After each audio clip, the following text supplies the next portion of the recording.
जैसा कि पार्ट 4 में हमने पढ़ा था कि अब रुद्र धीरे धीरे अन्या के प्रति अट्रैक्ट हो रहा था। वो बेचैन सा बेड पर आकर लेट गया। उसे अब तक अपनी फीलिंग का कोई एहसास नहीं हो रहा था, या हो रहा था लेकिन वो खुद मानने से इनकार कर रहा था। ऐसे ही सोचते सोचते उसे भी नींद ने अपने आगोश में ले लिया। ऐसे ही 3 दिन बीत जाते हैं। अन्या ने रुद्र की हर जरूरत का ख्याल रखा। रुद्र को अन्या का ख्याल रखना अच्छा भी लग रहा था और उसे बेचैन भी कर रहा था। दिग्विजय जी अन्या को देख मन ही मन संतुष्ट थे, क्योंकि अन्या के आने के बाद उसके पोते में कुछ ऐसे बदलाव आए थे जो वो साफ देख पा रहे थे। आज रुद्र को ऑफिस जाना था, इसीलिए वो सुबह सुबह तैयार हो गया। अन्या को इस बात की खबर नहीं थी। वो तो सबके लिए नाश्ता बनाने में लगी थी। सभी डाइनिंग एरिया में आकर ब्रेकफास्ट करने लगते हैं। तभी चौहान मेंशन में एक रेड कलर की स्पोर्ट्स कार एंटर होती है। गार्ड्स उस कार को पहचानते हैं, इसीलिए वो दरवाजा बिना किसी रुकावट के खोल देते हैं। कार सीधा चौहान मेंशन के मेन डोर पर आकर रुकती है और ड्राइविंग सीट का दरवाजा खुलता है। कार से एक 5 फीट के करीब की लड़की निकलती है। गोरा रंग, कंधे से भी ऊपर आते ब्राउन बाल, व्हाइट कलर की शॉर्ट ड्रेस जो उसकी गोरी थाई को मुश्किल से ढक रही थी। चेहरे पर उमट भरी मुस्कान लिए वो चौहान मेंशन के अंदर जाती है।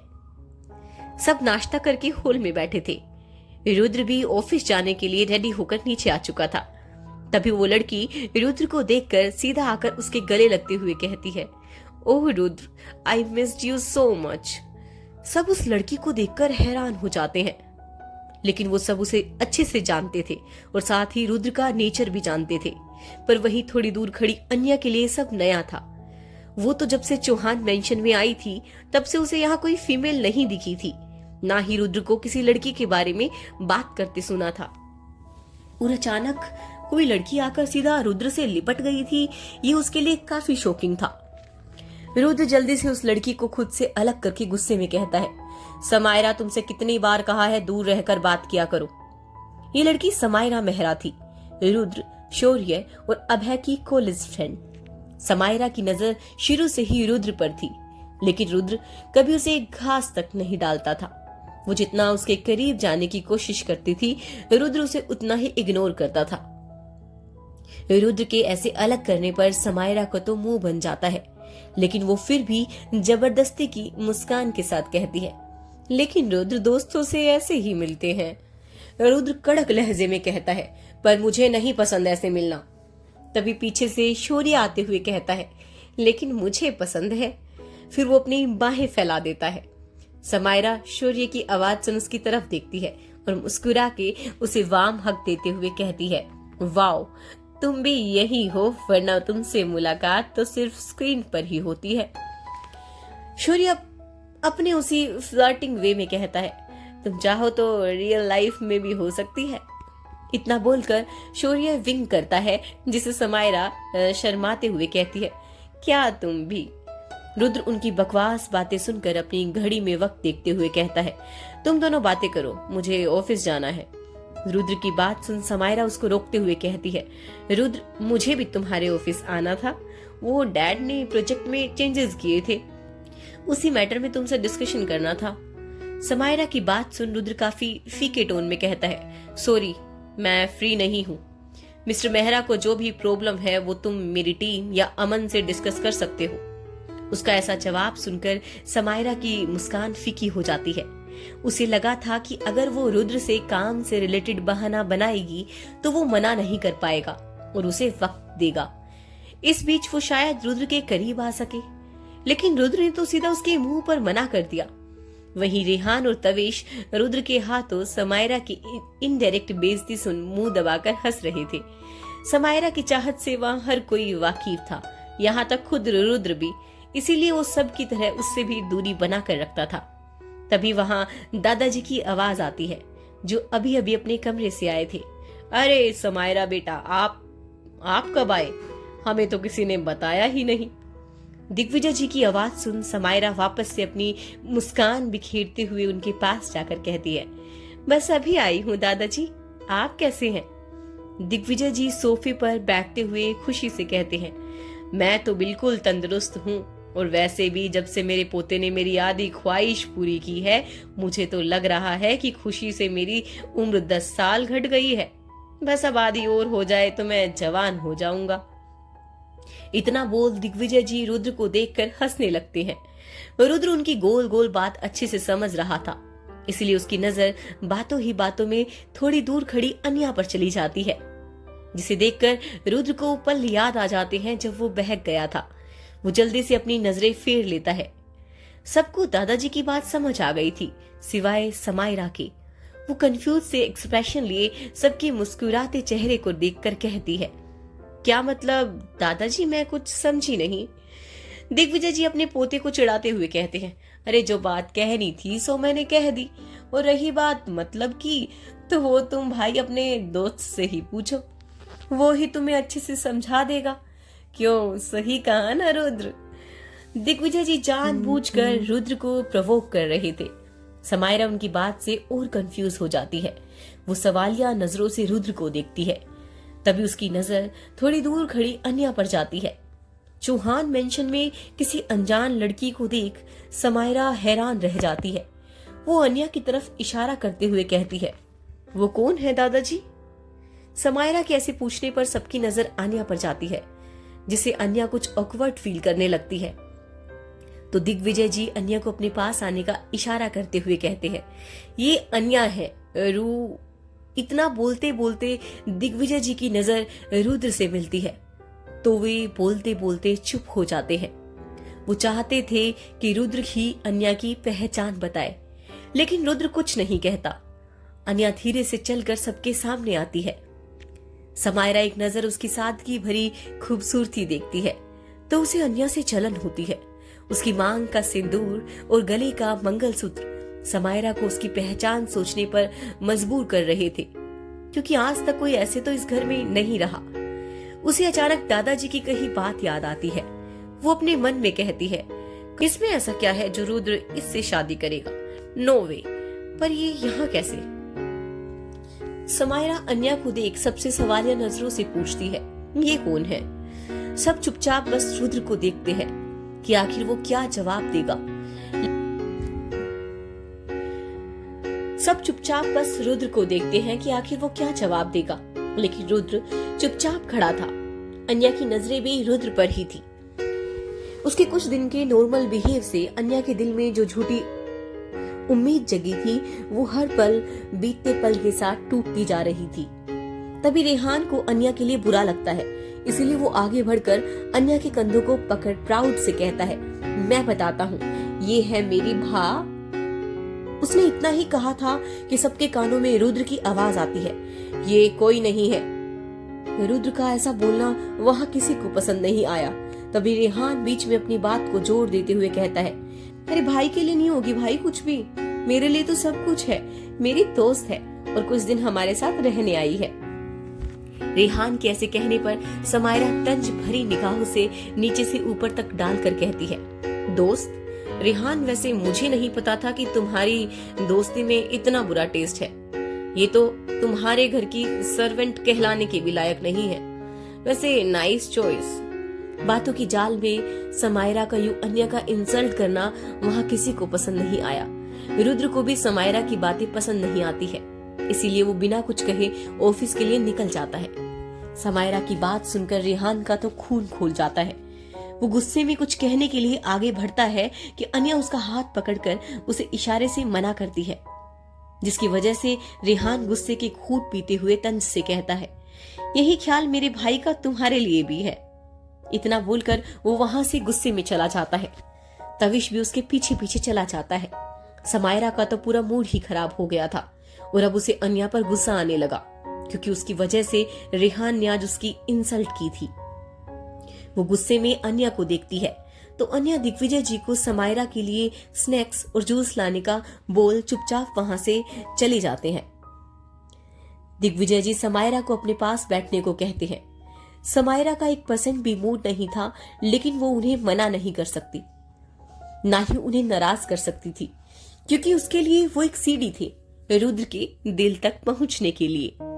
अन्या किचन में आके सर्वेंट्स को कुछ इंस्ट्रक्शन देती है। जिसे सुन सभी अपने अपने काम में लग जाते हैं। तभी रेहान गुस्से में अन्या के पास आकर कहता है, वो समझती क्या है खुद को, भाई की दोस्त है तो क्या मेरी भाभी की इंसल्ट करेगी? आपने मुझे क्यों रोका भाभी? मैं आज उसे अपनी औकात दिखा देता। अन्या अपने काम को करते हुए हंसकर बात टालते हुए कहती है, रहने दो ना रेहान, वो सरफिरी है तो हम तो उसके जैसा नहीं बन सकते ना, और मुझे तो कोई फर्क भी नहीं पड़ता उसकी बातों का। रेहान उसके हाथ से प्लेट लेते हुए कहता है, कैसे फर्क नहीं पड़ता?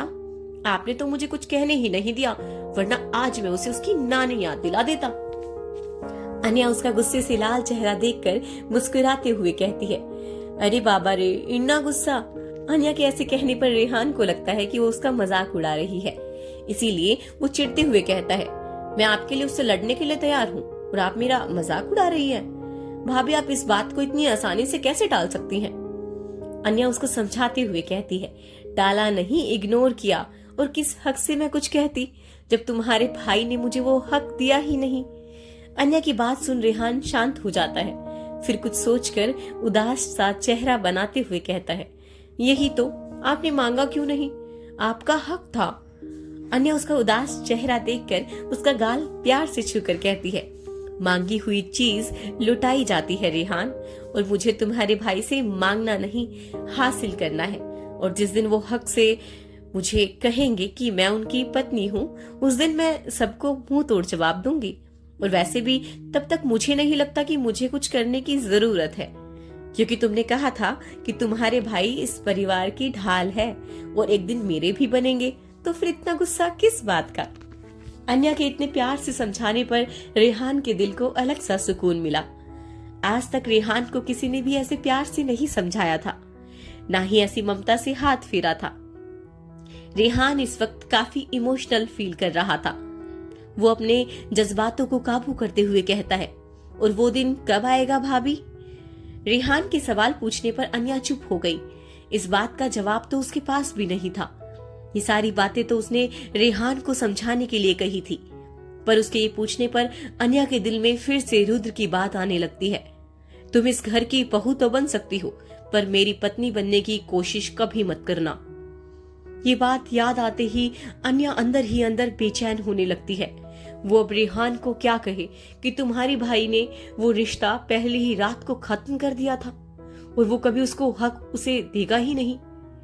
अन्या को चुप देख रेहान बेचैनी से कहता है, बोलो ना भाभी, चुप क्यों हो? अन्या खुद को शांत करके एक छोटी मुस्कान बिखेरते हुए प्यार से कहती है, बहुत जल्द, बस थोड़ा सब्र रखो। यूं हर छोटी छोटी बात पर गदाधारी बीम बनने की जरूरत नहीं है। ये बोलते हुए अन्या शरारत से उसकी नाक पकड़ खींचती है। रेहान उसकी हरकत पर हल्का सा आह करते हुए हंस देता है। अन्या भी उसका साथ देते हुए हंस देती है। तभी रेहान के मन में आता है और वो झट से आगे बढ़कर अन्या को हक कर लेता है। अन्या रेहान के इस एक्शन से अवाक रह जाती है। उसे समझ नहीं आता कि अचानक रेहान को क्या हुआ। अन्या रेहान के पीठ पर हाथ रख प्यार से पूछती है, रेहान क्या हुआ? Are you okay? Rehan Anya को जवाब न देकर कुछ पल वैसे ही रहकर उससे अलग होता है। इस वक्त उसकी आंखों में कुछ नमी थी जो अन्या से छुप नहीं पाती है। वो जल्दी से उसके गाल पर हाथ रखकर फिक्र से कहती है, रेहान क्या हुआ? तुम रो रहे हो? रेहान जल्दी से अपने आंसू पोंछते हुए कहता है, नहीं भाभी, मैं क्यों रोऊंगा, रोते तो कमजोर है ना। रेहान के ऐसे कहने पर अन्या अपनी बाहें सिकोड़ कर कहती है, कहाँ से सीख कर आए हो ये बचकानी बातें? ऐसा थोड़ी होता है कि जो रोए वो कमजोर होते हैं। ये सब बस तुम्हारे अंदर की विल पावर पर डिपेंड करता है, समझे? रेहान बस हाँ में सर हिलाकर मुस्कुरा देता है। तभी उसके फोन में तविश की कॉल आती है। वो अन्या को बाय कहकर वहां से चला जाता है। अन्या वापस से अपने काम में लग जाती है, लेकिन वहां दो आंखें थी जिसने देवर भाभी का इमोशनल मोमेंट देखा था और अन्या को रेहान को प्यार से हैंडल करते देखा था। वो और कोई नहीं, आकाश जी थे, जो शांति से पिलर के पीछे छुपकर उनकी सारी बातें ध्यान से सुन और देख रहे थे। उसके जहन में कुछ था जिसे वो किसी से शेयर नहीं कर पा रहे थे। रेहान के जाने के बाद वो भी वहां से चले गए। कुछ वक्त के बाद समायरा भी दिग्विजय जी को उनके कमरे में ड्रॉप करके वापस जाने लगी। तभी उसकी नजर अन्या पर पड़ती है। जो नौकरों को कुछ काम के लिए इंस्ट्रक्शन दे रही थी। समायरा उसे देखकर एक तंज भरी मुस्कान के साथ उसके पास आते हुए कहती है, महल में किसी ने एक कोना क्या दे दिया, वो खुद को उस महल की रानी ही समझने लगी। समायरा की बात सुनकर अन्या उसकी तरफ पलटे हुए उसे देखती है तो समायरा फिर से कहती है, क्या हुआ, सच कड़वा लगा? वैसे मानना पड़ेगा, तुम्हारी पहुंच तो काफी ऊंची है और किस्मत काफी अच्छी है, वरना हर किसी की किस्मत में महल नसीब नहीं होता। समायरा की बात सुनकर अन्या मुस्कुराते हुए कहती है, सच कहा, मैं भी आपकी इस बात से सहमत हूँ। और वैसे भी हर किसी की किस्मत आपके जैसी थोड़ी होती है, जो जहाँ पहुँचना चाहे वहाँ का रास्ता तक ना मिले। अन्या का इशारा रुद्र की तरफ था, जो समायरा को एक तमाचे जैसा लग रहा था। वो गुस्से में अन्या को उंगली दिखाते हुए कहती है, यू, तुम्हारी औकात क्या है जो तुम मुझसे ऐसे बोल रही हो? अन्या अपनी स्माइल बरकरार रखते हुए कहती है, वही जो आपकी है इस घर में। अन्या की बातें अब समायरा के गुस्से को हवा देने का काम कर रही थी। वो अपने एटीट्यूड में उसकी आंखों के सामने चुटकी बजाते हुए कहती है, मेरी औकात तुम्हें बहुत जल्द पता चल जाएगी और उस वक्त तुम होगे इस घर के बाहर और मैं उस घर के अंदर। देख लेना, इस समायरा मेहरा का वादा है तुमसे। इतना बोलकर समायरा गुस्से में दन दनाते हुए बाहर जाने लगती है, लेकिन तभी दरवाजे तक आते आते उसकी सैंडल की हील कुछ डगमगा जाती है, जिसकी वजह से वो लड़खड़ाते हुए बाहर निकल जाती है। अगर कोई उसे देखता तो उसको लगता जैसे कोई समायरा को धक्के मारकर बाहर निकाल रहा है। उसे ऐसा जाते देख अन्या की हंसी छूट जाती है और साथ ही वहां आसपास खड़े नौकर भी हंसने लगते हैं। समायरा के कानों में अन्या की हंसी की आवाज पड़ती है तो वो पीछे मुड़कर अपनी खा जाने वाली नजरों से देखते हुए वहां से अपने कार की तरफ जाती है और कार के अंदर बैठकर वहां से तेज रफ्तार से निकल जाती है। अन्या भी सबसे बोर होकर अपने कमरे में चली जाती है। रात में सब अपना अपना खाना फिनिश करते हैं और कमरे में चले जाते हैं। अन्या रुद्र का इंतजार करती है, क्योंकि उसकी आदत बन गई थी कि जब तक वो रुद्र को खिलाकर दवा ना दे दे उसे चैन नहीं मिलता था। रुद्र का घाव अब तक भरा नहीं था, जिसकी अन्या को चिंता थी। वो काफी वक्त तक रुद्र का इंतजार करती रही, लेकिन रुद्र अब तक नहीं आया था। रात के 12 बजे घर आना रुद्र के लिए आम बात थी। उसकी लाइफ में काम से जरूरी कुछ नहीं था, न वक्त पर आने की खबर, न जाने की और न खाने की। आज तक रुद्र का इंतजार करने, उसे रोकने या हक जताने के लिए कोई नहीं था, इसीलिए वो ऐसा था। रुद्र एक मेल को चेक करता हुआ हॉल से सीढ़ियों की तरफ बढ़ रहा था। तभी चलते चलते उसकी नजर सीढ़ियों के साइड में एक बड़े से सिंगल सोफे पर सोई हुई अन्या पर जाती है। अन्या रुद्र का इंतजार करते करते वहीं सो गई थी। रुद्र अपने हाथ में पहनी घड़ी में समय देखता है, फिर अपने कदम अन्या की तरफ बढ़ा देता है। अन्या की साइड में बड़ा सा लैंप था, जिसमें से पीली रोशनी अन्या के चेहरे पर पड़ रही थी। उसका चांद जैसा चेहरा उस रोशनी में सोने जैसा दमक रहा था। रुद्र उसके करीब आकर एक पल के लिए उसमें खो सा जाता है। अन्या अपने हाथ पर सर रखकर सो रही थी। बाल की एक लट बार बार अन्या के गाल को लहराते हुए छूकर उसके गुलाबी होठ को छू रही थी। रुद्र की नजर भी उस पर ही फिसल रही थी। वो बहकने ही वाला था कि किसी तरह खुद को कंट्रोल करके अन्या की तरफ पीठ करके खड़ा होता है। फिर एक गहरी सांस लेकर जैसे ही जाने के लिए 2 कदम आगे बढ़ाता है, तभी उसकी नजर एक बार फिर सोई हुई अन्या के मासूम चेहरे पर चली जाती है। रुद्र वापस से अन्या के पास जाता है और उसका हाथ अपने कंधे पर रखकर उसे अपनी बाहों में उठा लेता है। उसके लिए अन्या का वजन रुई जैसा था। वैसे रुद्र के कंधे पर चोट लगी थी जो अब तक भरी नहीं थी, लेकिन उसको इस बात का इल्म ही नहीं रहा। उसको वो दर्द अन्या के करीब होने की फीलिंग से काफी छोटा था। रुद्र अन्या को बिना देखे सीढ़ियों की तरफ बढ़ जाता है। अन्या इन सब बातों से बेखबर रुद्र की बाहों में सुकून से सो रही थी। रुद्र सीढ़ियां चढ़ ही रहा था कि अन्या अपना सर नींद में ही रुद्र के सीने में छुपाने लगी। उसकी नाक होठ जैसे ही रुद्र के सीने को छूते, उसकी पकड़ अन्या पर और मजबूत हो जाती। अन्या के ऐसे छूने पर उसे एक अलग सी फीलिंग होने लगी थी, जिसे वो बर्दाश्त नहीं कर पा रहा था। वो अपने कदमों की रफ्तार बढ़ाकर जल्दी से कमरे में आता है और अन्या को बेड पर आराम से लेटा देता है। पर वो जैसे उठने को होता है कि अन्या उसका हाथ पकड़कर अपने सीने से लगा लेती है। ये देखकर रुद्र रुक जाता है। उसकी नजर अन्या के चेहरे पर जाती है। वो उसके बगल में बैठकर अन्या के मासूम चेहरे को देखने लगता है। रुद्र के हाथ खुद ब खुद अन्या के सर को पकड़ लेते हैं और वो अपने अंगूठे से उसके गालों को सहलाने लगता है।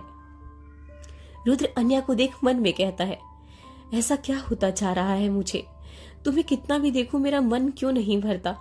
जब ये रिश्ता है ही नहीं तो क्या है जो खींच रहा है मुझे तुम्हारे पास? मैं न चाहते हुए भी सिर्फ तुम्हारे बारे में सोच रहा हूं अन्या। ये बोलकर रुद्र अपनी आंखें बंद करता है। उसे अपनी वो पुरानी कड़वी यादें याद आती हैं जिसे वो अपनी जिंदगी में कभी याद नहीं करना चाहता। ये सब याद करके रुद्र का मन कड़वा हो जाता है। वो खुद से कहता है, सब एक जैसे हैं, वक्त पर साथ छोड़ देते हैं, तुम भी होगी उनमें से एक। इसलिए बेहतर होगा कि मैं अपने दिल दिमाग से सारी फिजूल की बातें निकाल दूं। मैं जितना दूर रहूंगा उतना ही तुमसे फर्क कम पड़ेगा। इतना बोलकर वो अपना हाथ खींचने लगता है, पर अन्या उसका हाथ कसकर पकड़ लेती है और अपने सीने में छुपा लेती है। रुद्र ये देखकर अन्या पर थोड़ा चिढ़ जाता है। वो जैसे ही अपना हाथ छुड़ाने की कोशिश करता है तभी उसको एहसास होता है कि उसका हाथ अन्या की बॉडी से टच हो रहा है। वो हड़बड़ाते हुए झटके से अपना हाथ खींच लेता है, जिसे अन्या नींद में कुनकुनाते हुए वापस पलट कर सो जाती है। और वहीं बैठे रुद्र का बुरा हाल था। वो ऑकवर्डनेस, एम्बेरसमेंट, साइनेस जैसी कई फीलिंग से जूझ रहा था। सुबह का वक्त। अन्या पूरे बेड पर फैल कर सो रही थी। उसे तो काफी वक्त के बाद यूं बेड पर आराम से सोने का मौका मिला। अन्या पूरे बेड पर अपनी बाहें फैलाकर अंगड़ाई लेते हुए अपनी आंखें खोलती है और एक नजर सीलिंग को देखकर उठती है। तभी अन्या को एहसास होता है कि वो बेड पर है। वो हड़बड़ाते हुए उठकर एक नजर पूरे कमरे में देखती है, लेकिन रुद्र उसे कहीं नहीं दिखा। ये देखकर वो चैन की सांस लेते हुए सोचती है कि वो यहाँ बेड पर कैसे आई। वो तो रुद्र का इंतजार कर रही थी और इंतजार करते करते वहीं नीचे सोफे पर ही सो गई थी। ये सब याद करते हुए अन्या दिमाग में हजार सवाल पूछते हुए खुद को कहती है, मैं यहाँ बेड पर कैसे आई? मैं तो नीचे रुद्र का वेट कर रही थी, लेकिन रुद्र कहाँ है? वो कल रात घर पर नहीं आए। फिर वो खुद ही जवाब देते हुए कहती है, अगर आता तो वो अकड़ू राय चौहान तुम्हें बेड पर सोने देता? वो तो तुम्हें लात मारकर कमरे से बाहर कर देता। पर मैं यहाँ कैसे? रुद्र तो ला नहीं सकता, तो फिर? अन्या ऐसे ही सवाल खुद से करती है। तभी नजर घड़ी पर जाती है। वो हड़बड़ाते हुए बेड से उठती है और जल्दी से वॉशरूम की तरफ भागते हुए कहती है, क्या करती है अन्या तू? इतना कौन सोता है? अब लेट हो गई ना, वहाँ सब नाश्ते के लिए तुम्हारा वेट कर रहे होंगे, जल्दी कर। इतना बोल वो वॉशरूम का डोर खोलती है, पर अपने सामने रुद्र को बिना कपड़ों के देखकर चिल्लाते हुए पीछे पलटकर जल्दी से कहती है, सॉरी सॉरी सॉरी सॉरी, मैंने आपको नहीं देखा, मैंने कुछ नहीं देखा, मुझे नहीं पता था आप वॉशरूम में हैं। ना मैंने डोर नॉक किया और ना आपने लॉक किया। फिर भी सॉरी, गलती शायद मेरी ही होगी, मुझे ध्यान रखना चाहिए था। मैं आगे से नहीं करूंगी। मेरा मतलब वो नहीं है, मतलब ये है कि मैं नहीं देखूंगी, मतलब कुछ नहीं। रुद्र को अपने सामने से नेक्ड देखकर अन्या काफी डर गई। अब वो उस पर गुस्सा करेगा, इसलिए अन्या घबराहट में कुछ भी कह रही थी। उसे खुद नहीं पता वो क्या कह रही थी। वही रुद्र अन्या के चिल्लाने की आवाज सुनकर पीछे देखता है। उसने अभी अभी अपना शावर खत्म किया था। उसके बॉडी पर अभी पानी की बूंदें चमक रही थी। वो इस वक्त सिर्फ एक टॉवल में था और अन्या की बकवास एक भौ उठाकर सुन रहा था। वो वेट कर रहा था कि अन्या रुके तो वो कुछ कहे, लेकिन रुद्र के डर से अन्या कुछ न कुछ उटपटांग बोले ही जा रही थी। उस सॉरी का तो उसने माला ही बना ली थी। रुद्र इरिटेट होते हुए आगे बढ़ता है और उसकी कमर पकड़कर उसे दीवार से सटा देता है और फिर अपनी एक उंगली उसके होठों पर रखकर उसे शांत करके कहता है, तुम्हें नहीं लगता जरूरत से ज्यादा बोलती हो? रुद्र आखिर कब तक कंट्रोल करेगा अपनी फीलिंग्स? रुद्र और अन्या वॉशरूम में थे। रुद्र अपना एक हाथ अन्या की कमर पर और दूसरे हाथ की उंगली उसके होठों पर रखकर उसे चुप होने को कहता है। अन्या की आंखें अब भी बंद थी, लेकिन रुद्र की ठंडी सांसें वो खुद पर साफ महसूस कर रही थी। इससे उसे साफ पता चल रहा था कि रुद्र उसके कितने करीब खड़ा है। कुछ देर बाद अन्या अपनी एक आंख धीरे से खोलकर अपने सामने खड़े रुद्र को देखती है, जो उसे ही घूर रहा था। ये देखकर अन्या अपनी आंखें वापस से बंद कर लेती है, फिर रुद्र की पकड़ से खुद को छुटाने की कोशिश करती है। रुद्र का पूरा ध्यान अन्या के चेहरे पर था, इसीलिए उसकी पकड़ अन्या पर ढीली पड़ गई। इसी का फायदा उठाकर अन्या जल्दी से खुद को उसकी पकड़ से आजाद करके जाने लगती है, लेकिन तेज चलने के कारण उसका पैर फिसल जाता है। वो नीचे गिरती उससे पहले रुद्र उसका हाथ पकड़कर अपनी ओर खींच लेता है, जिससे अन्या सीधे उसके सीने से लग जाती है। अन्या का एक हाथ रुद्र के सीने पर था, वहीं दूसरा हाथ उसकी पीठ पर था। वो जब रुद्र को खुद के पास महसूस करती है तो धीरे से अपना सर उठाकर रुद्र के चेहरे की तरफ देखती है। दोनों की नजरें आपस में टकराती हैं। अन्या का बैलेंस बिगड़ने की वजह से शायद उसके पैर में मोच आ गई थी, इसीलिए वो अपना एक पैर उठाकर दर्द से करहा रही थी। उसे ठीक से खड़ा नहीं हुआ जा रहा था, चलना तो बहुत दूर की बात थी। रुद्र बिना किसी भाव के शांति से सब देख रहा था, लेकिन जब उसकी नजर अन्या के दर्द भरे चेहरे पर पड़ती है तो उसे अच्छा नहीं लगता। वो बिना कुछ कहे जल्दी से उसको अपनी गोद में उठाकर वॉशरूम से बाहर निकल जाता है। अन्या रुद्र की इस हरकत से हैरान हो जाती है। वो घबराते हुए कहती है, नहीं नहीं, आप छोड़ दो, मैं चली जाऊंगी, मैं ठीक हूं, मुझे नीचे उतार दो। अन्या के बार बार कहने पर रुद्र अपनी आंखें नीचे करके उसे देखता है, जिसे अन्या की पलकें झुक जाती है। इसी के साथ वो बोलना भी बंद कर देती है। रुद्र बिना कुछ कहे अन्या को आराम से बेड पर बैठाता है। अन्या अपने पैरों को छू कर देखा तो उस जगह पर स्वेलिंग होने लगी थी। रुद्र उसके पैर को देखता है, फिर अपने कमरे के इंटरकम से इंस्ट्रक्शन देते हुए कहता है, medical kit and ice pack मेरे रूम में फौरन लेकर आओ। इतना बोलने के बाद वो फोन रखकर वार्डरोब की ओर बढ़ जाता है। एक नौकर सारा सामान लेकर जल्दी से रुद्र के कमरे का दरवाजा नॉक करता है।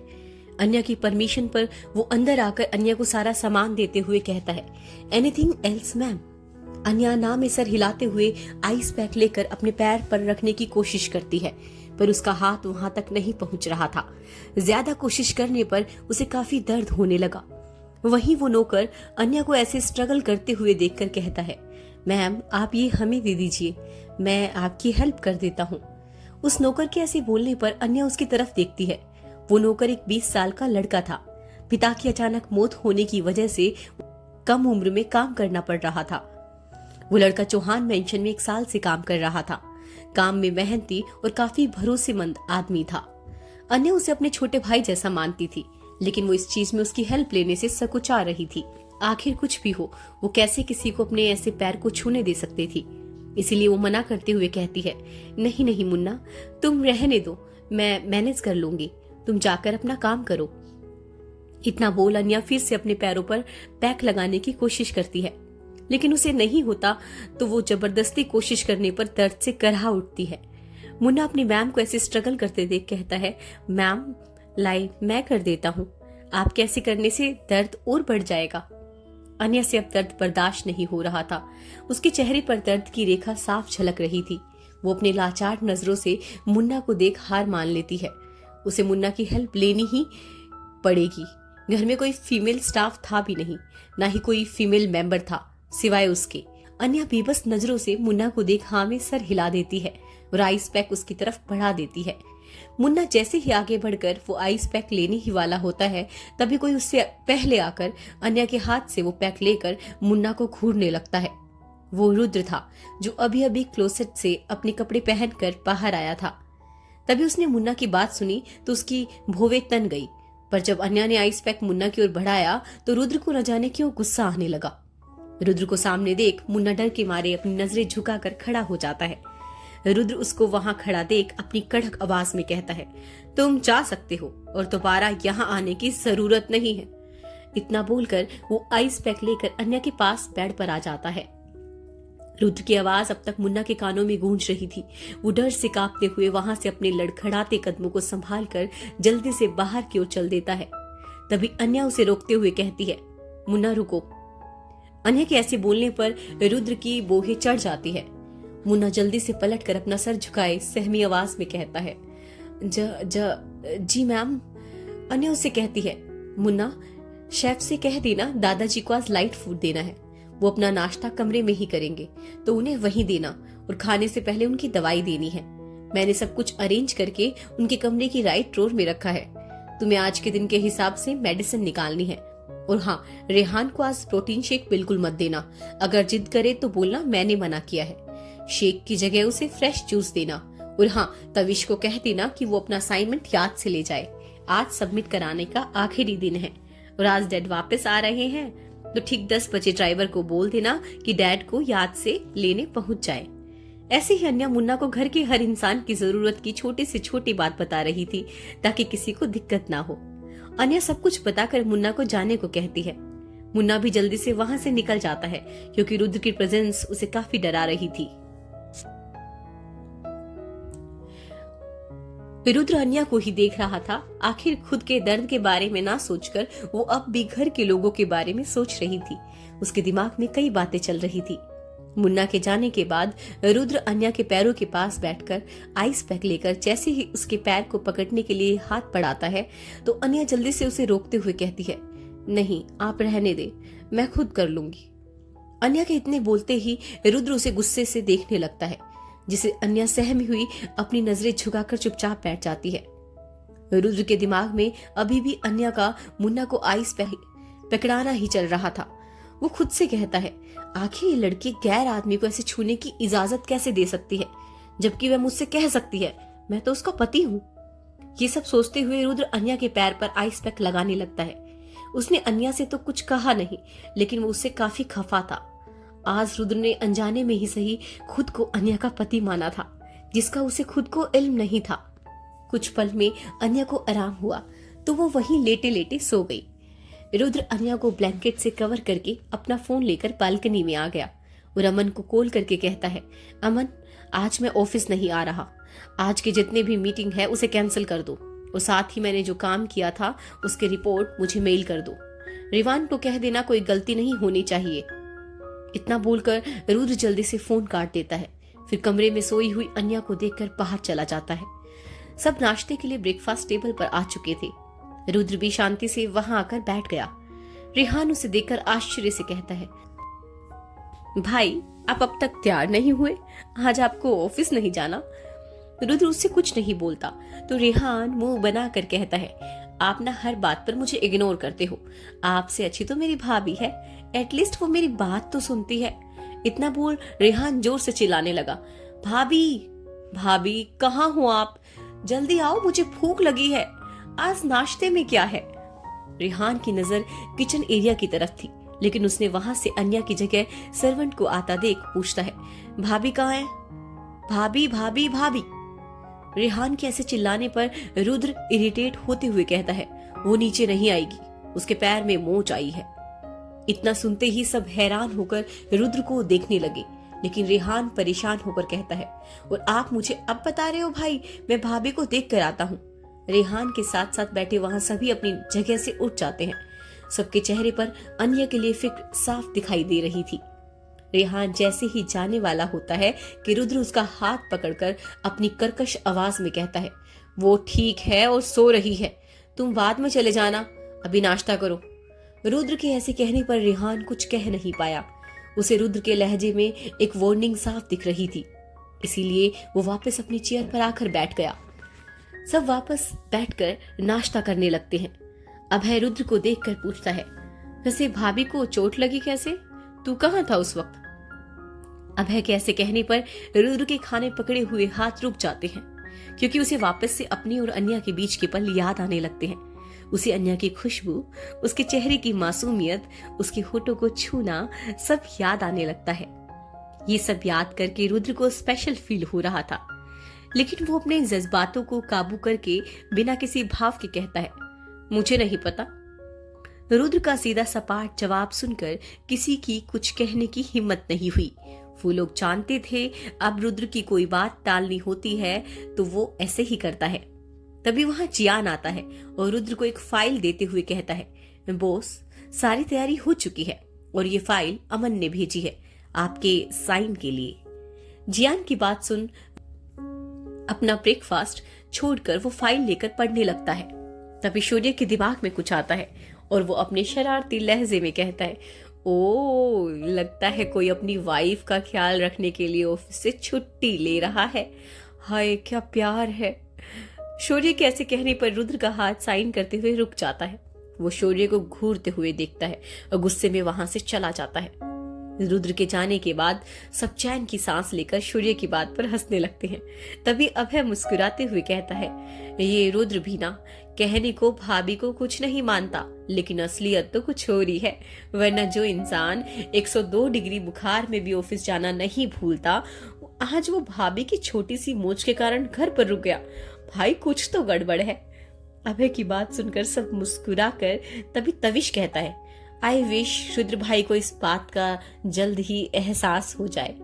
सब एक साथ उनके लिए मन ही मन दुआ करने लगते हैं। वहीं दूसरी तरफ रुद्र सोफे पर बैठा लैपटॉप पर अपनी उंगलियां चला रहा था। अन्या नाश्ता और दवा लेकर वापस सो चुकी थी। रुद्र का फोन बजता है। समायरा का कॉल देखकर उसका फोन काट देता है, लेकिन समायरा उसे लगातार फोन करती रहती है, जिससे वो इरिटेट होते हुए लैपटॉप साइड में रख देता है और फिर फोन उठाकर खिड़की के पास आ जाता है और अपनी रोबदार आवाज में कहता है, हेलो। रुद्र के फोन न उठने पर समायरा का पेशेंस जवाब दे चुका था। वो भड़कते हुए कहती है, रुद्र तुम ऐसा कैसे कर सकते हो मेरे डैड के साथ? तुमने हमारा प्रोजेक्ट कैंसिल कर दिया। तुम्हें पता है इसकी वजह से मीडिया से लेकर बिजनेस वर्ल्ड में डैडी की रेपुटेशन कितनी खराब हो गई है। वो कितनी टेंशन में आ गए हैं। तुम ऐसा कैसे कर सकते हो? समायरा की बात सुनकर रुद्र बिना किसी भाव के सपाट लहजे में कहता है, प्रोजेक्ट कैंसिल करने का रीजन मिस्टर मेहरा की गलती है और ये बात उन्हें अच्छे से पता है, so don't blame me. Rudra के ऐसा कहने पर समायरा घबरा जाती है। वो अपना लहजा ठीक करते हुए नरमी से कहती है, रुद्र मेरी बात सुनो, डैड की एक छोटी सी गलती को तो तुम माफ ही कर सकते हो ना। प्लीज उनके साथ ऐसा मत करो, उनकी बदनामी होगी। इनफैक्ट फ्यूचर में भी प्रोजेक्ट मिलने में प्रॉब्लम होगी। प्लीज रुद्र हमारी दोस्ती की खातिर एक मौका दे दो, उन्हें माफ कर दो। समायरा की बात सुनकर रुद्र अब वैसे ही सपाट लहजे में बोलता है, रुद्र राय चौहान मौका भी उसी को देता है जो उसके लायक होता है, और बिजनेस में ना दोस्ती ना रिश्ता मेरे लिए कुछ मायने नहीं रखता। समायरा, बेहतर होगा कि मुझसे भीख मांगने की जगह अपने डैड की इज्जत कैसे बचानी है वो सोचो। इतना बोलकर वो फोन कट कर देता है। समायरा फोन पर चिल्लाती है, हेलो हेलो रुद्र मेरी बात तो सुनो, मेरी बात सुनो रुद्र। लेकिन फोन कट चुका था। वो गुस्से में अपना फोन जोर से पटक देती है और फिर अपने दोनों हाथों से अपने बालों को खींचते हुए कहती है, रुद्र ये तुमने ठीक नहीं किया। अब तो तुम मेरा प्यार नहीं जिद बन चुके हो। बहुत सती सवत्री बनकर रह लिया। Now I want you by hook और क्रुक। एक बार तुम मेरे हो गए तो तुम्हारी हर चीज भी मेरी होगी, सिर्फ मेरी। और साथ ही मेरी डैड की इज्जत भी वापस आ जाएगी। तब मैं सबको बताऊंगी कि आखिर समायरा रुद्र राय चौहान क्या चीज है। ये बोलते हुए समायरा के चेहरे पर एक डेविल स्माइल थी। वही रुद्र अपना फोन काटकर अमन को गुड जॉब का मैसेज करके जैसे ही पलटता है, उसकी नजर सीधा बेड पर लेटी अन्या की नजरों से मिलती है। अन्या जग चुकी थी। उसने समायरा और रुद्र की बातें सुन ली थी। रुद्र ने जो भी किया शायद अन्या की उस दिन की बेइज्जती के कारण ही किया। कुछ पल दोनों एक दूसरे को देखते हैं, लेकिन रुद्र जल्द ही अपनी नजरें फेर कर वापस से सोफे पर बैठ जाता है और अपने लैपटॉप पर नजर गड़ा देता है। अन्या अभी भी रुद्र को देखकर अपनी ही सोच में गुम थी। उसे रुद्र का केयर करना, उसका यूं करीब आना, अपनी बाहों में उठाना, उसका यूं देखना, न जाने क्यों उसको ये सब काफी अच्छा लगने लगा था। शायद ही उसके डैड और उसके भाई के सिवा किसी ने उसे इतना सेफ और प्रोटेक्टिव फील कराया था। अन्या अपनी नजरें फेर कर एक नजर अपने पावों को देखती है, फिर धीरे धीरे बेड से उठती है। दर्द तो था, लेकिन इतना नहीं कि वो चल ना सके। वो धीरे कदमों से वॉशरूम में चली जाती है। वही रुद्र अपनी तिरछी नजरों से अन्या को ही देखता रहता है। उसे अन्या की फिक्र तो थी, लेकिन जताना नहीं चाहता था। कुछ देर में अन्या फ्रेश होकर वापस से बेड पर आ गई। तभी कमरे में एक नौकर अन्या का लंच लेकर आता है। अन्या लंच देख हैरान नजरों से उसे देखती है, क्योंकि उसने तो अभी तक किसी को कुछ कहा ही नहीं था। नौकर चुपचाप खाना रखकर वहां से चला जाता है। अन्या रुद्र की तरफ देखती है, जो अपने काम में लगा था। अन्या को मन ही मन रुद्र का ये स्वीट जेस्चर अच्छा लगा। उसका बिना जताए फिक्र करने की वजह से उसके दिल में उसके लिए कुछ कुछ होने लगा था। वो खाना खाते हुए रुद्र को ही देख रही थी, लेकिन रुद्र ने अब तक उसे नहीं देखा था। अन्या अपना खाना फिनिश करके वापस से लेट गई। उसकी नजर बार बार रुद्र के चेहरे पर ही फिसल रही थी। उसके चेहरे की गंभीरता उसे और अट्रैक्टिव बना रही थी। अन्या की नजर तो हटने का नाम ही नहीं ले रही थी। तभी रुद्र को अपने चेहरे पर किसी की नजरों की तपिश महसूस हुई, तो वो अपनी नजरें उठाकर अन्या की ओर देखता है। अन्या रुद्र के ऐसे देखने पर अपनी ही हरकतों पर छेप जाती है और हड़बड़ाकर इधर उधर देखने लगती है। फिर अपने सर पर हल्की सी चपत लगाते हुए कहती है, क्या कर रही है अन्या? ये अक्रू राय चौहान को ऐसे लालसाई नजरों से क्यों देख रही है? क्या सोचेगा वो तेरे बारे में? रुद्र वापस से अपने कामों में लग गया, पर अन्या वही बेड पर बैठे बैठे बोर हो रही थी। वो मुंह बनाते हुए कहती है, कैसा इंसान है, लगातार 3 घंटे से सिर्फ काम ही कर रहा है। मैंने तो इसे आज तक किसी के काम के अलावा कोई बात करते ही नहीं देखा। इस काम की मशीन के साथ कैसे गुजरेंगे मेरे 11 महीने। उफ। ऐसा बोलते हुए अन्या एक ठंडी आह भरकर रुद्र को देखती है। तभी उसके कमरे का दरवाजा खुलता है और रेहान तविश कमरे में आते हैं। रेहान अन्या के पास जाकर फिक्र भरे लहजे में कहता है, भाभी आप ठीक हो? आपका ध्यान कहाँ था और आपको चोट कैसे लगी? अन्या उन दोनों को देखकर मुस्कुराते हुए कहती है, हाँ मैं बिल्कुल ठीक हूँ। बेकार में चिंता कर रहे हो रेहान, ये छोटी सी मूंछ है। रेहान बच्चों की तरह मुंह बनाते हुए अन्या के साइड में बैठकर उसे साइड हक करते हुए कहता है, क्या भाभी आपको चोट लगी? आपने मुझे बताया भी नहीं। भाई ने बताया। मैं आपसे मिलने आना चाहता था लेकिन उन्होंने मुझे आने भी नहीं दिया। ये बोलते हुए वो रुद्र को देख रहा था जो अपना काम करने की कोशिश कर रहा था, लेकिन अब उसका ध्यान उनकी बातों पर ही जा रहा था। अन्या उसके गालों पर प्यार से हाथ रखते हुए कहती है, रेहान मैं बिल्कुल ठीक हूँ। अन्या के प्यार से कहने पर रेहान भी मान जाता है। तविश और रेहान अन्या से कुछ देर बात करके वहां से चले जाते हैं, लेकिन जब तक रेहान और तविश थे, रुद्र का दिल और दिमाग उधर ही लगे थे। वो एक पल भी अपना काम नहीं कर पाया। उसे खुद के भाई से जलन सी होने लगी थी। उसकी नजर अन्या पर जाती है, जिसके होठों पर प्यारी मुस्कान थी, जो रुद्र ने कभी भी खुद के लिए नहीं देखी थी। ये सारी बातें न जाने कि उसके दिमाग में घूम रही थी। उसको अब अन्या की हर हरकत से फर्क पड़ने लगा था, लेकिन बेचारे को जाहिर करना नहीं आता था, इसीलिए सब उसके अंदर ही दब कर रह जाता था। ऐसे ही 2 दिन बीत गए। अन्या बिल्कुल ठीक हो चुकी थी। रुद्र और अन्या रहते तो एक ही कमरे में थे, लेकिन उनके बीच कुछ बातें ही होती थी।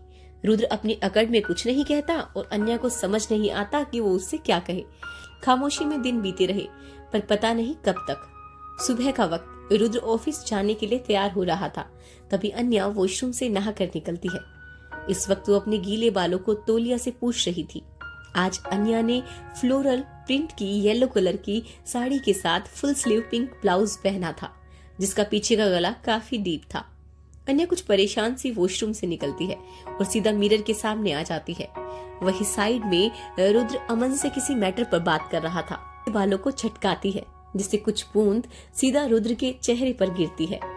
रुद्र पानी की बूंद देखकर पीछे पलट कर देखता है तो उसकी नजर अन्या की खुली पीठ पर टिक जाती है। उसके गोरे रंग के पीठ पर कुछ पानी की बूंदें उसके गर्दन से होते हुए उसकी पीठ पर फिसल रही थी। रुद्र उसे देख कर ही खूब सजाता है। उधर अमन फोन पर पागलों की तरह रुद्र से कुछ कह रहा था, लेकिन रुद्र ने उसकी एक बात नहीं सुनी। जब अमन को रियलाइज होता है तो फोन पर थोड़ा तेज में कहता है, हेलो हेलो सर, जिससे रुद्र का ध्यान अमन पर जाता है। वो अपना सिर झटकते हुए हड़बड़ा कर कहता है, मैं तुमसे बाद में बात करता हूँ अन्या। अन्या नाम सुनकर अमन आश्चर्य से कहता है, सर मैं अमन हूँ। खुद रुद्र अपनी ही बात पर छेप जाता है और जल्दी से कड़क लहजे में कहता है, क्या फर्क पड़ता है, जो काम दिया है उस पर ध्यान दो। इतना बोलकर रुद्र फोन काट देता है।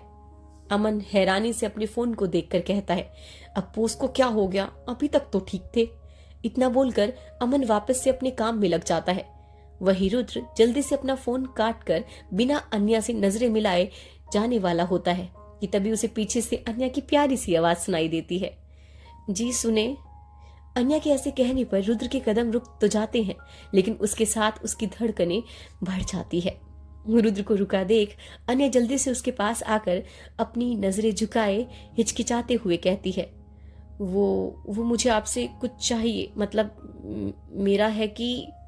इतना बोल वो जैसे ही अपनी नजरें उठाकर रुद्र को देखती है तो रुद्र बिना किसी भाव के कहता है, जो कहना है जल्दी कहो, मेरे पास तुम्हारी बकवास सुनने का वक्त नहीं है। रुद्र का ऐसा कहना अन्या को कुछ अच्छा नहीं लगा, लेकिन वो उसके नेचर से अब कुछ कुछ वाकिफ हो गई थी। इसलिए वो जल्दी से कहती है, मुझे कुछ पैसे चाहिए, वो कुछ जरूरी चीज लेनी है।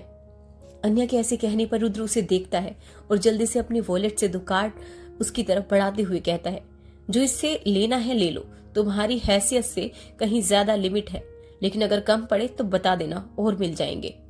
अन्या को रुद्र की बातें काफी बुरी लगी, लेकिन ज्यादा ध्यान न देते हुए वो सीधे लफ्जों में कहती है, मुझे इनकी जरूरत नहीं, ये आप अपने पास रखे, मुझे बस 2000 रुपए दे दे, वही काफी है मेरे लिए। अन्या के कहने पर रुद्र एकदम अपने कदम उसकी तरफ बढ़ाते हुए कहता है, तुम सच में इतनी भोली हो या मुझे बेवकूफ बना रही हो? तुम्हें पता है ना इन कार्ड की लिमिट क्या है? इस एक कार्ड से तुम जैसी मैं 50 खरीद सकता हूँ। ये बोलते हुए रुद्र आगे बढ़ रहा था तो वहीं अन्या पीछे खिसकती हुई दीवार से जा लगी थी। रुद्र ठीक उसके सामने खड़ा होकर उसे घूर रहा था। वो रुद्र की बात सुन उसकी आंखों में देख बिना किसी हिचक के कहती है, तो खरीद ले, पर हाँ मैं बिकाऊ नहीं हूँ। आपके पास पैसे हैं जिसकी आपको कद्र नहीं है, लेकिन मुझे है। अगर जरूरी नहीं होता तो आपसे पैसे कभी नहीं मांगती। इतना बोलकर वो अपना मुंह फेर लेती है। रुद्र को अन्य की बात पर गुस्सा आ रहा था। वो गुस्से में अपने वार्डरोब रूम में चला जाता है और वहां से लॉकर से नोटों की गड्डियां उठाकर अन्य के हाथ में देते हुए कहता है, ये लो, जरूरत से ज्यादा भीख देना रुद्र राय चौहान की आदत है। इतना बोलकर वो अपने कमरे से बाहर चला जाता है। उसे खुद नहीं समझ आ रहा था कि उसने अन्या से ऐसी बातें क्यों की। शायद अपने बढ़ते जज्बातों को खत्म करने के लिए। वो घर से निकलकर अपनी कार में बैठकर गहरी सांस लेता है, फिर अपना सर सीट से टिकाकर आंखें बंद कर लेता है। उसके जहन में अब भी अन्या का चेहरा आ रहा था, जिससे वो रुद्र परेशान सा हो गया था। वो गुस्से में अपना हाथ सीट पर मारते हुए मन में कहता है, दूर रहो मुझसे, तुम्हारा मुझ पर कोई हक नहीं है। बस कुछ महीने और, उसके बाद मैं खुद तुम्हें अपनी जिंदगी और अपने घर से बाहर निकाल फेंकूंगा। फिर वो रिवान को फोन करके कहता है, रिवान, काम जल्द से जल्द हो जाना चाहिए, मुझे उस आदमी की इज्जत की धज्जियां उड़ते देखना है, समझे? इतना बोल रुद्र फोन गुस्से में काट देता है और अपना लैपटॉप निकाल काम करने में बिजी हो जाता है। वहीं अन्या अब तक अपने हाथों में लिए पैसों को घूर रही थी। उसे वो नोट खुद की इज्जत पर एक तमाचे जैसे लग रहे थे, लेकिन वो खुद को मजबूत कर जल्दी से नीचे चली जाती है और घर के सारे काम निपटा कर रेडी हो जाती है। दिग्विजय जी ने अन्या को कार और ड्राइवर को साथ ले जाने के लिए कहा था, इसीलिए वो मना नहीं कर पाती। कार में बैठकर अन्या ड्राइवर को एक लोकल मार्केट में जाने को कहती है। ड्राइवर उसकी बात सुनकर एक बार कंफर्म करते हुए कहता है, मैम आर यू श्योर, हमें लोकल मार्केट ही जाना है? अन्या हाँ में सर हिला देती है। ड्राइवर को काफी आश्चर्य हो रहा था कि इतने बड़े खानदान की बहू रुद्र राय चौहान जैसे अमीर बिजनेसमैन की पत्नी एक लोकल मार्केट जाना चाहती है। ऐसी अमीर औरतें तो हाई क्लास मॉल और डिजाइनर शोरूम में जाया करती है। ड्राइवर कार मार्केट से कुछ दूरी पर रोक कर कहता है, मैम इसके आगे कार नहीं जा पाएगी, आपको पैदल ही जाना होगा। अन्या हाँ में सर हिलाकर जाने लगती है तो ड्राइवर साथ आने को कहता है, लेकिन अन्या उसे मना करके उसे वहीं रुकने को कहती है और खुद वहां से मार्केट के अंदर चली जाती है। तंग गली होने के कारण मार्केट में काफी भीड़ थी। अन्या को वहां आकर कुछ अपने पुराने पल याद आने लगते हैं, जिससे उसे काफी अच्छा लगता है। वो जल्दी से अपना जरूरत का सामान खरीद कर जैसे ही बाहर आती है कि तभी अचानक साइड से आती ऑटो से उसे टकराने वाली होती है। तभी उसे कोई अपनी तरफ खींच लेता है। अन्या डर से अपनी आंखें बंद करके वहीं खड़ी रहती है, पर सामने वाला शख्स अन्या को देख मुस्कुरा रहा होता है। अन्या अपनी आंखें धीरे से खोलकर जब अपने सामने मुस्कुराते शख्स को देखती तो हैरान होकर कहती है, आप? ये कोई और नहीं विक्रम मेहता था जो अन्या को देखकर मुस्कुरा रहा था। अन्या के हैरान चेहरे को देखकर विक्रम अपने बालों में हाथ फेरते हुए कहता है, आपको मैं याद हूँ, ये जानकर मुझे खुशी हुई। विक्रम की बात सुन अन्या उसे अजीब सा लुक देती है तो विक्रम बात बदलते हुए अपने आसपास देखते हुए कहता है, वैसे चौहान परिवार की बहू लोकल मार्केट में कुछ ज्यादा शॉकिंग नहीं है। अन्या उसकी बात सुन आगे बढ़ते हुए कहती है, मेरा भी सेम ख्याल है आपके बारे में। मेहता परिवार तो इतना लो नहीं कि उनके बेटे को लोकल मार्केट में आना पड़े। इतना बोल अन्या आगे बढ़ जाती है, लेकिन विक्रम को उसकी इस अदा पर मुस्कुराहट आती है। वो भी जल्दी से उसके पीछे आते हुए कहता है, अच्छा वैसे आपने मेरे बारे में क्या सोचा? उसकी बात सुन अन्या रुककर उसकी तरफ कंफ्यूज होकर कहती है, जी। विक्रम अपनी बात को ठीक करते हुए कहता है, मेरा मतलब हमारी दोस्ती के बारे में, मैंने आपसे पूछा था ना। अन्या उसकी बात सुन सपाट लहजे में कहती है, मैं तो आपको जानती भी नहीं हूँ। तो फिर? विक्रम मुंह बनाते हुए कहता है, आपने मौका कहाँ दिया एक दूसरे के बारे में जानने का, और वैसे भी मैंने अपना नाम तो बताया ही था। जब ये पता है आपको तो मैं अनजान कैसे हुआ।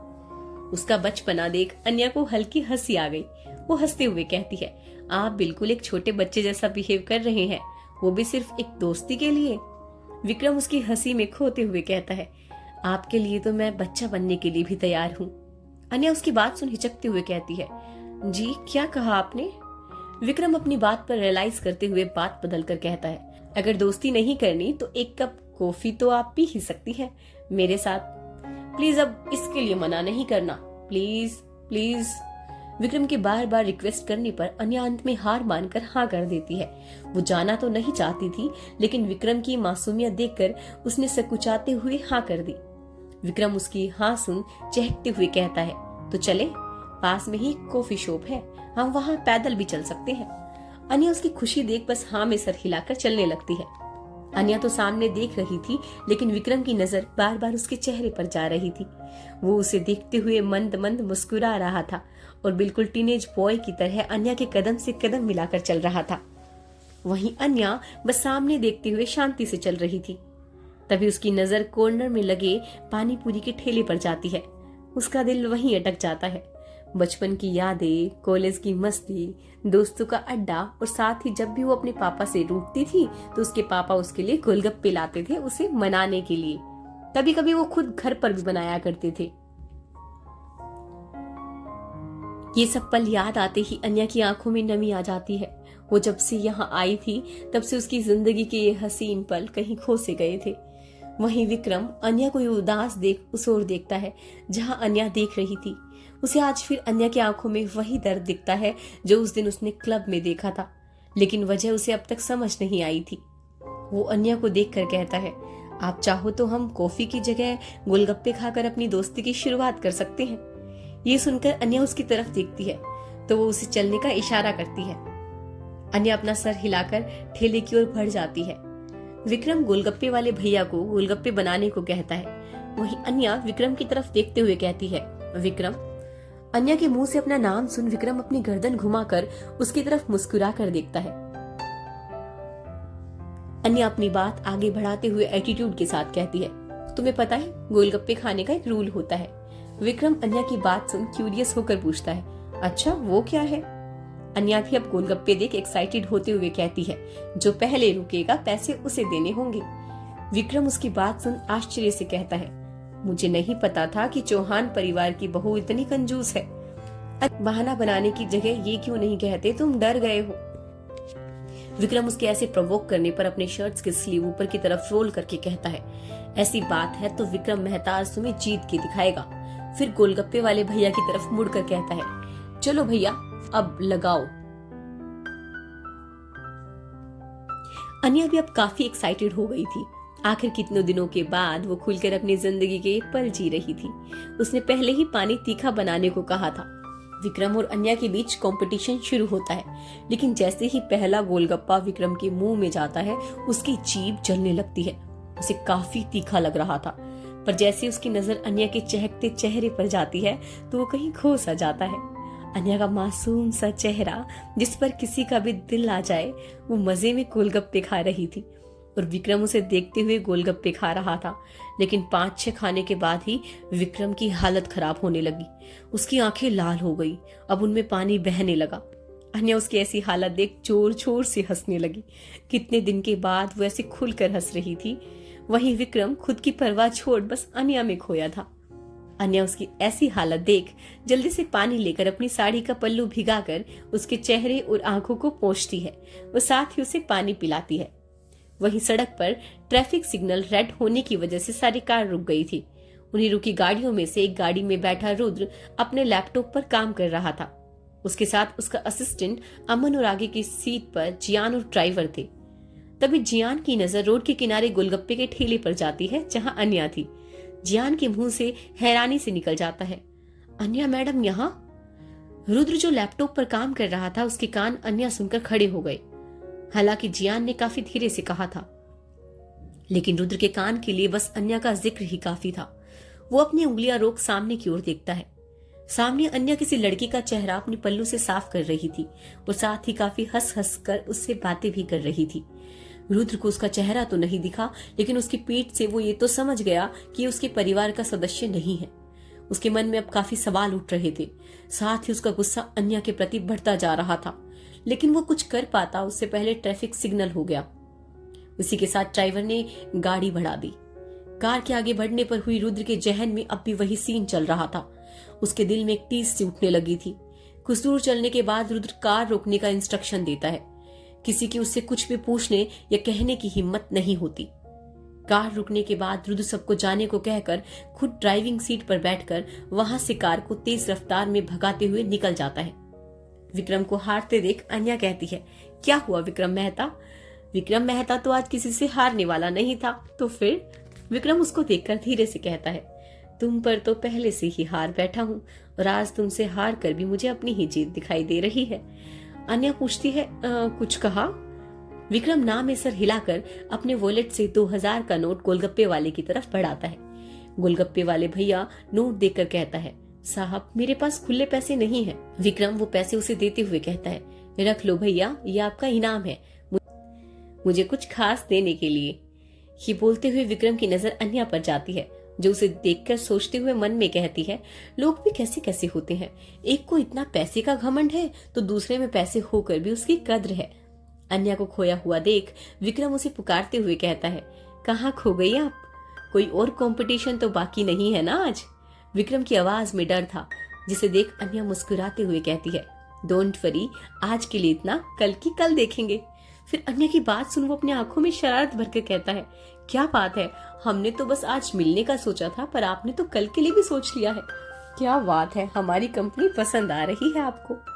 विक्रम के ऐसे कहने पर अन्या उसे घूर कर कहती है, ज्यादा आगे की सोचने की आपकी आदत है।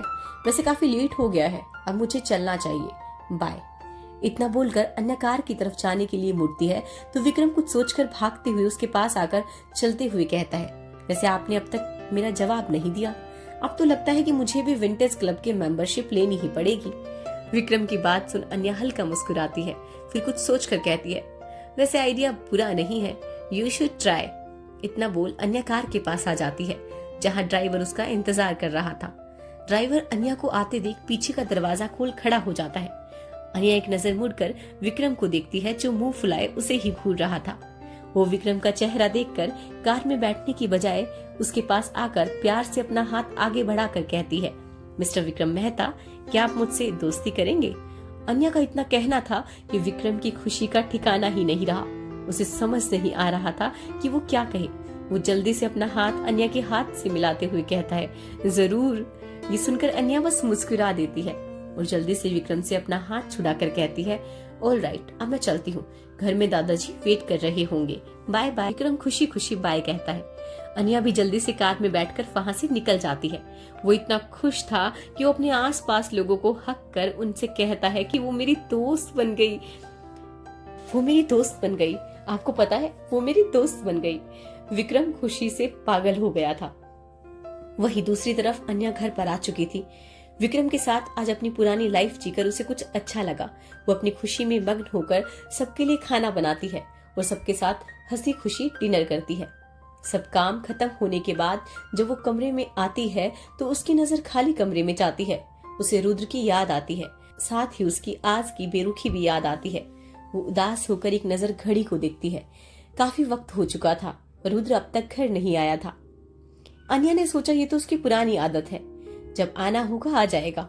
इतना सोचकर वो फ्रेश होकर सोने के लिए सोफे पर चले जाती है, लेकिन उसकी आंखों में नींद नहीं थी। उसका ध्यान बार बार अपने सामने खाली बेड पर जा रहा था। शायद कुछ दिनों से उसे सोते जागते रुद्र को देखने की आदत हो गई थी। अन्या काफी वक्त तक रुद्र का इंतजार करती रही, लेकिन रुद्र अब तक नहीं आया। इंतजार करते करते अन्या की आंख लग गई। सुबह का वक्त था। अन्या सकपकाते हुए उठती है और एक नजर घड़ी पर डालती है। इस वक्त सुबह के 6 बज रहे थे। वो फिर अपनी नजर कमरे में दौड़ाती है, लेकिन कमरा अब भी रात के जैसा था और रुद्र उसे कहीं दिखाई नहीं दे रहा था। ये देखकर अन्या को कुछ बेचैनी हुई। वो जल्दी से बेड से उठकर वॉशरूम में जाती है और तैयार होकर नीचे आती है। फिर आसपास देखती है तो सब शांत था, बिल्कुल नॉर्मल। अन्या वहां जाते हुए एक नौकर से पूछती है, सुनो, क्या रुद्र कल घर आए थे? वो नौकर नाम में सर हिलाते हुए कहता है, मैम नहीं, सर घर नहीं आए। हाँ, लेकिन उनका बॉडीगार्ड जियान रात को घर आया था और सुबह जल्दी जल्दी में वो कहीं निकल गया। ये सुनकर अन्या कुछ परेशान हो जाती है, लेकिन वो अपने भाव को छुपाते हुए उस नौकर को जाने का इशारा करती है। वो नौकर भी वहां से चला जाता है। अब अन्या बेचैन से वापस अपने कमरे में चली जाती है। क्या होगा रुद्र की ऐसी गलतफहमी का परिणाम? जानने के लिए सुनते रहिए मजबूरी में बंधा रिश्ता।